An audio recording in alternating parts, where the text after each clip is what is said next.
ദേവം സർവവിഘ്നവിവർജിതം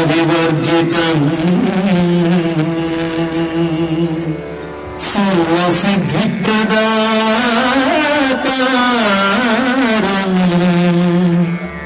വന്ദേഹം ഗണനായകം.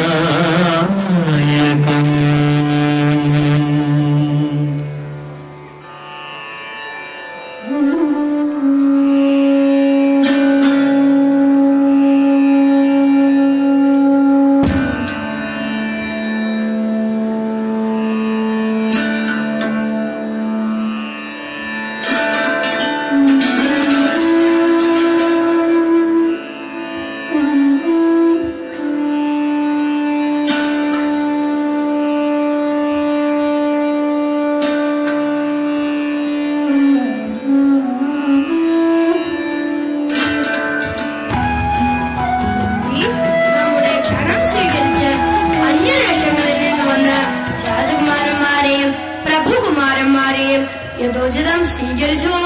ഓ പ്രഭു, അവരെല്ലാം അതിഥി മന്ദിരങ്ങളിൽ വിശ്രമിക്കുന്നു. റാണി, കുമാരി എവിടെ? ഒരുക്കങ്ങളെല്ലാം പൂർത്തിയായോ? തീർച്ചയായും പ്രഭു. അണിയിച്ചൊരുക്കാൻ നമ്മുടെ തോഴികൾ അത്ര മിടുക്കികളാണല്ലോ. എന്നാൽ പിന്നെ എന്തിനു വൈകിക്കുന്നു? ആചാര്യ, മുഹൂർത്തവും ശുഭം തന്നെയാണല്ലോ. പ്രഭു, ശുക്ലപക്ഷം ഷഷ്ടി തിഥി ഉത്ര നക്ഷത്രം ശുഭമാംഗല്യത്തിന് അത്യുത്തമം. ഇതിൽ പരം. മന്ത്രി, അതിഥികളെ വേദിയിലേക്ക് ആനയിക്കുക. കൽപ്പന പോലെ. റാണി, കുമാരിയെ ഇവിടേക്ക് വരുത്തുക. തോഴി, കുമാരിയെ വിളിക്കൂ.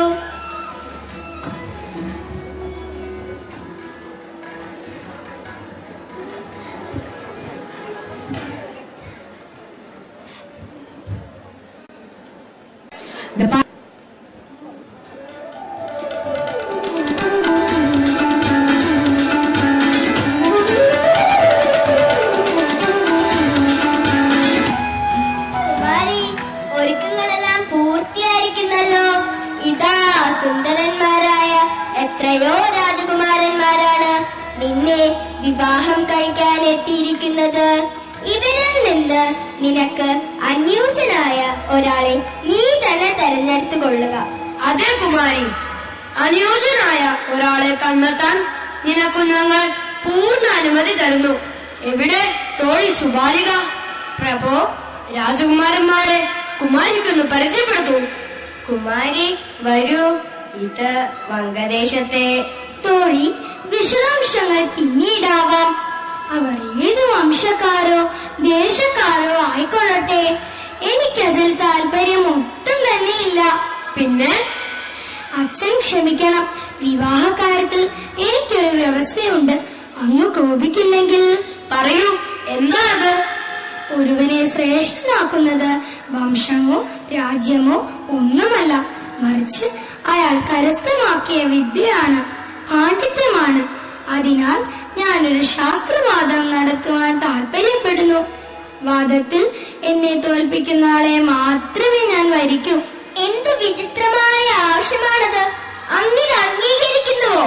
കുമാരിയുടെ സ്വപ്നം അതാണെങ്കിൽ നാം എതിരെതിൽ നിൽക്കണം. വ്യവസ്ഥ നിങ്ങൾ കേട്ടുവല്ലോ. ശാസ്ത്രവാദത്തിന് തയ്യാർ തന്നെയോ?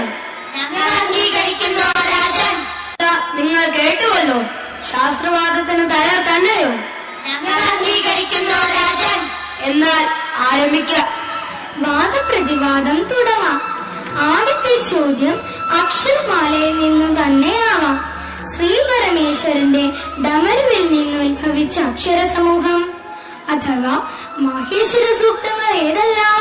മാഹേശ്വര സൂക്തങ്ങൾ എന്ന് കേട്ടിട്ടുള്ളതല്ലാതെ അവ ഏതെന്ന് നിശ്ചയമില്ല. ശരി, അടുത്ത ചോദ്യമാവാം. ന്യായശാസ്ത്രത്തിലെ സപ്തപദാർത്ഥങ്ങളെ കുറിച്ച് ഒന്ന് വിശദീകരിക്കാമോ? എന്നാൽ അടുത്ത ചോദ്യം, ഭരത് മുനി നാട്യശാസ്ത്രം നിർമ്മിച്ചപ്പോൾ സംഗീതം ഏതിൽ നിന്ന് സ്വീകരിച്ചു? ഋഗ്വേദം. ശരിയായ ഉത്തരമല്ല. ഇതാ ഒരു ചോദ്യം കൂടി. ചിന്മുദ്ര എന്താണെന്ന് ഒന്ന് വിശദീകരിക്കാമോ? ഇതല്ലേ ചിന്മുദ്ര? എന്റെ ചോദ്യം അതൊന്ന് വിശദീകരിക്കാനാണ്. നോക്കൂ, പണ്ഡിതവരേണ്യന്മാരെന്ന് നടിച്ചെത്തിയ കുമാരന്മാരുടെ പാണ്ഡിത്യം. ഛേ, ലജ്ജാവഹം. അച്ഛാ, ശാസ്ത്ര വിഷയങ്ങളിൽ അല്പം പോലും പരിജ്ഞാനമില്ലാത്തവരെ ശാസ്ത്ര വിഷയങ്ങൾ ഹൃദിസ്ഥമാക്കിയ ബുദ്ധിമതിയായ മകൾ സ്വയംവരം ചെയ്യണമെന്ന് അങ്ങേക്ക് അഭിപ്രായമുണ്ടോ? തോഴി, ഇവർക്ക് യോജിക്കുന്ന രാജകുമാരിമാർ ഏതെങ്കിലും ദേശങ്ങളിൽ ഉണ്ടാവും അല്ലേ? അമ്മേ, കാര്യങ്ങളുടെ നിജസ്ഥിതി മനസ്സിലാക്കാതെ പ്രവർത്തിച്ചാൽ ഇതുപോലുള്ള വൻ വെട്ടിത്തങ്ങളിൽ പെട്ടുപോകും. സ്വയംവരം പിന്നൊരിക്കലാവാം. വരൂ തോഴി. തന്നെ കുമാരന്മാർ മടങ്ങിക്കൊള്ളുക.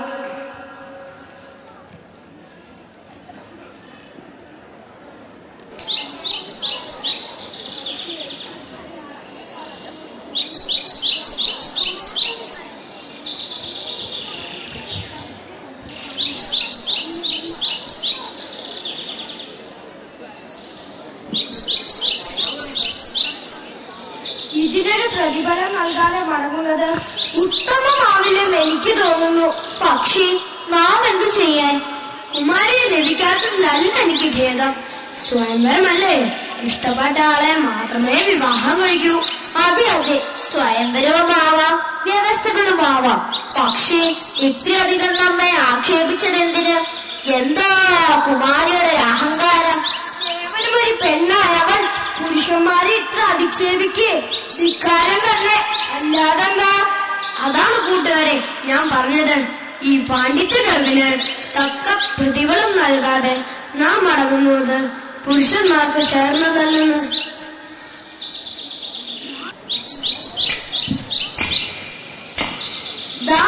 അവിടെ നോക്കൂ, അയാൾ എന്താണ് ചെയ്യുന്നത്? അയാൾ താനിരിക്കുന്ന കൊമ്പ് തന്നെ ആണല്ലോ മുറിക്കുന്നത്. അയ്യോ, അയാൾ നമ്മളെ